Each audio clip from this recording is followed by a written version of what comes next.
Hey there, what is up, plant community? If you like my videos, go ahead and give me a like, share, and subscribe. It really helps me out, helps the channel out, and it helps me get out there more.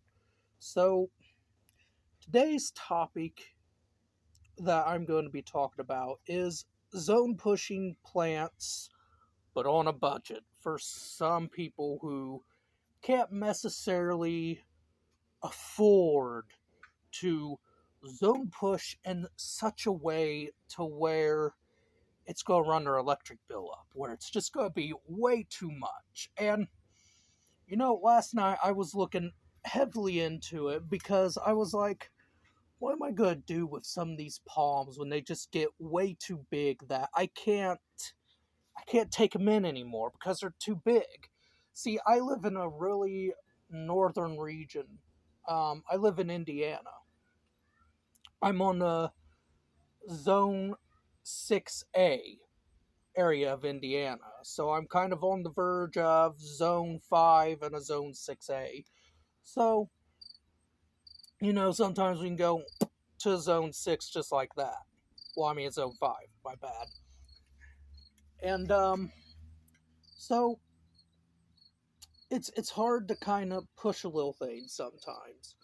But there are cheap and affordable ways of zone pushing, and there's one I've looked into heavily that I've actually thought about. So, the first form of zone pushing that is more affordable, I do not know why the crickets are chirping when they're not supposed to be because it's daylight. Sorry, off subject. Anyways, so the affordable way of zone pushing is to um buy bulbs. Bulbs is one way of like zone pushing that plant and like putting it into a dormancy. Now there are certain ways of making these plants going into a dormancy and keeping them over winter. One way is to put lots of mulch or find a way to keep the ground warm during the winter time with mulch on top of it. That will definitely help them out, especially if you can keep them dry. So that's one cheap, affordable way. Say if you have something like a ginger that can particularly survive, or a certain species of flower like canna lilies that you want to zone push, you could try it. For us in zone 6, it might be a little hard, especially in a zone 6A, because sometimes the ground does freeze, so it could be a little difficult for us. Another alternative and cheap way of zone pushing is just to keep them in the pots, like the cycad, some of my cypresses, my palms would be a good example, like this guy here. Um, Although I only keep him out in not even really 40-degree weather. I bring him in once it reaches 40. But like him here, or the queen palm over there, or the dwarf tree fern. So the way you can zone push these is by keeping them in a pot. So that way, whenever there's a chance of frost, you could just take the pot and bring it in. And then when it warms up to where you could bring them back outside, you could just throw them outside and they'll be fine. So, on certain plants, not all plants. So, like here, we've been getting pretty mild. It's been the lowest it's been lately is into the 35 range until the end of winter. Most of these things will do fine out here besides the ficus. So it's also important to know your plant, know what can actually take those temperatures and be just fine, or will suffer a little but will bounce back during the spring and summer. Um, so yeah, if you ever get frost or anything like that, like we do here, we get hard frost, then you could just pick them up, bring them in. That's one affordable way of zone pushing. So now we could get a little complicated into the zone pushing. Now, say if you have a palm or some type of plant that is big, depending on your plant, I'll use a palm for an example. depending on your plant. So, say we got a palm. So this is one way of zone pushing. Say, let me point out a palm here that we could talk about. So, by Trachycarpus fortunii, say if I wanted to put him in the ground and I didn't want these fronds damaged because of the hard frost we get here, which they'll be fine.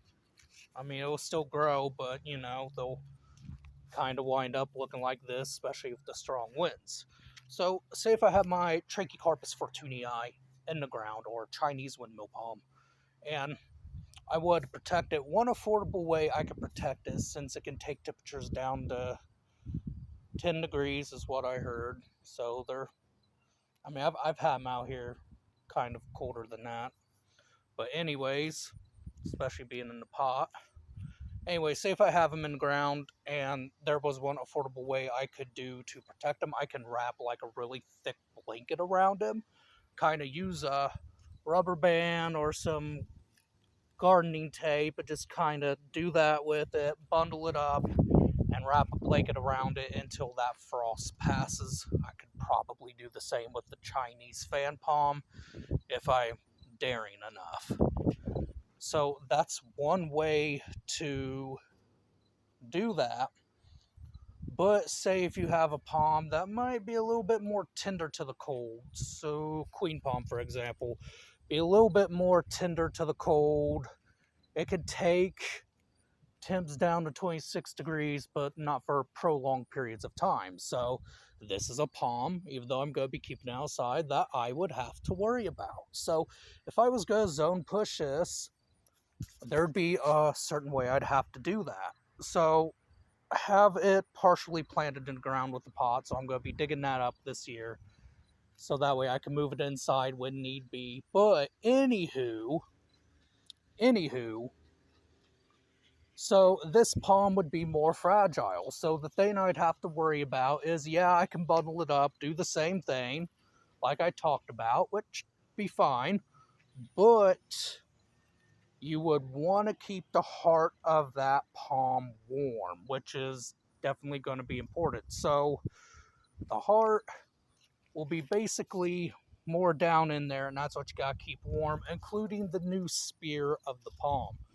So that would be something that we'd have to worry about, because the spear could stay fairly warm being held up and tightened like it is now, but you gotta worry about the new foliage that you have that's coming out too. If you want to keep that. So again, you would want to wrap it up in a blanket and, you know, keep the fronds kind of tied up together.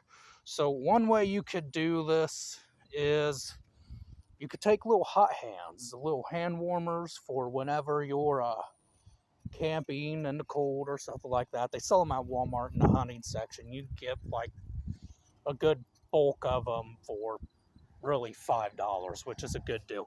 Anyways, you could put them in the spear here, right in here, and that should keep the heart of that palm warm, which is something you want to take into account. Keep it warm, keep it good, keep it healthy, and then whenever you have the blanket tied up to the height you want, you can dump that in there.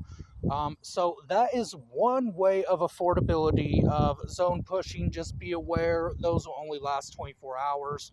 So you are going to have to provide more heat. So you're going to need a way to get in there again and to provide the heat again. Same with the trunk, because you got to keep the trunk warm. You could probably get away with them by putting the hot hands on the ground too. That would be one way of keeping that palm particularly warm in the ground too. But really, what you're worried about when it comes down to these, because the ground's always going to be warmer than it is in the surface, is you want to worry about the crown mainly. And you want to worry about how wet it gets in that crown during the winter time too. So now that brings me to the next affordability of zone pushing your palms or other type of plants. So this one is the most common one that I see quite often.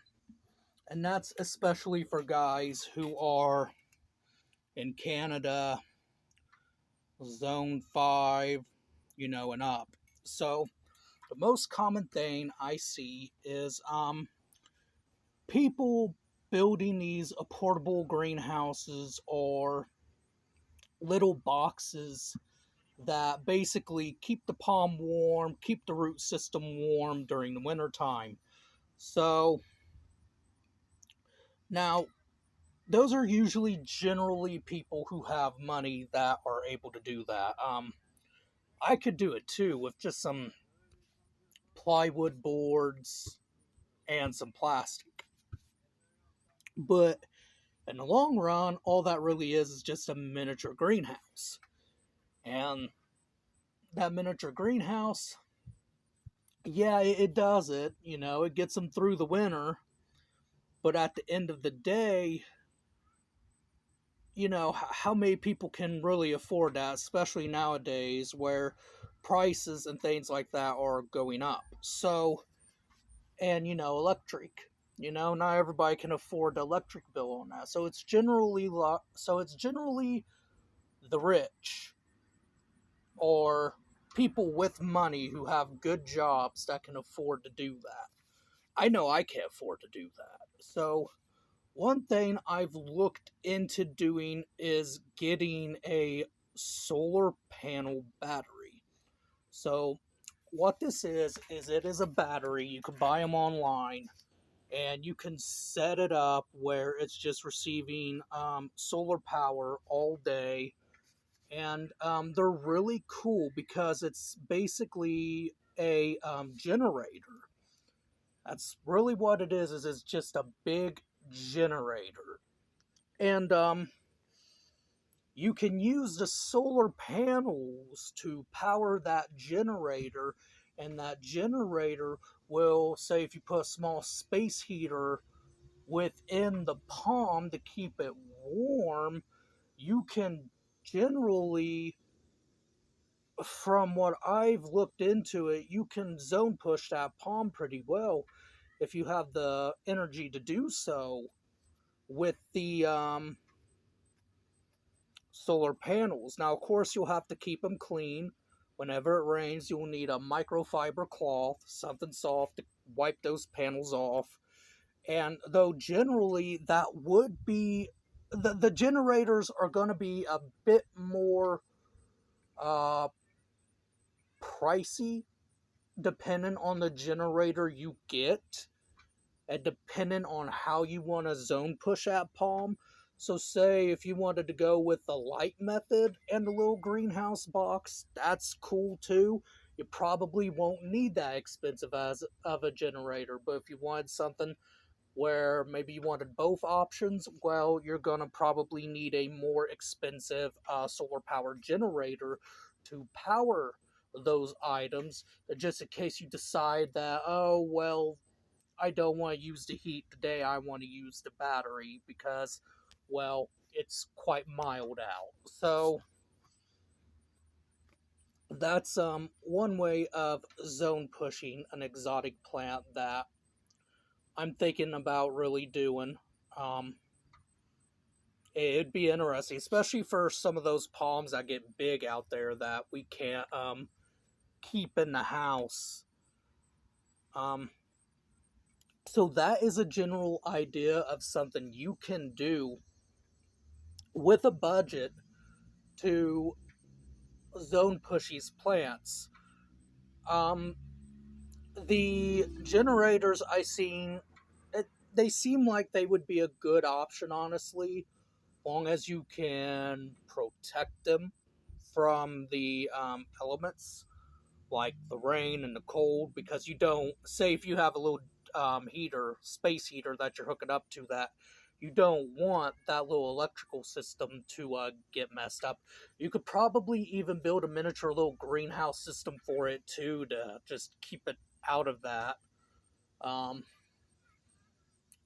so yeah, that's a general idea of something you could do to zone push and zone push affordably. And the great thing is I feel like it would be more rewarding because at the end of the day, if you do put a palm in the ground and you're worried about, oh, it won't make it through the winter, well, then that's a general way that you don't have to really worry about. You just have to worry about overheating the palm, which there is systems for that. I just probably come outside and check them, to be honest. So yeah, I've really looked into the generator part. Seems like a good idea. So again, that's just a generalization of zone pushing on an affordable cost. Of course, there are other things that would be just way more cheaper too than doing all that and getting complicated like that. Like you could just buy palms that will honestly just survive in your area. That'd just be your best bet if you really wanted a palm, or if you wanted an exotic plant with an exotic look, or you can do what I do, where you take something like an elephant ear, plop it in the ground during the summertime, and then dig it up during the winter, plop it in a pot, and overwinter it. But so yeah, those are just some cheap, affordable ways of even thinking about zone pushing for those who are interested in bringing in more of the exoticness, the tropicalness of a garden, the unusual aspects of a garden. Because I know most people are getting rid of those more classical gardens now. It seems like the more tropical aspect of things is starting to take over for people. People are wanting to see more tropical stuff and not really the traditional gardening stuff, which I've gotten more into the tropical stuff instead of the traditional gardening. I mean, traditional gardening is fun and all that, but we want to see some tropical stuff too. So, I hope you guys found this video educational, and I hope maybe you guys learned something today. Um, if you have any questions, feel free to ask them in the comments down below. If I'm able to answer those, I will tell you. And if I am not, I will also, well, tell you if I'm able to answer those questions. So, anyways, guys, have a good rest of the day.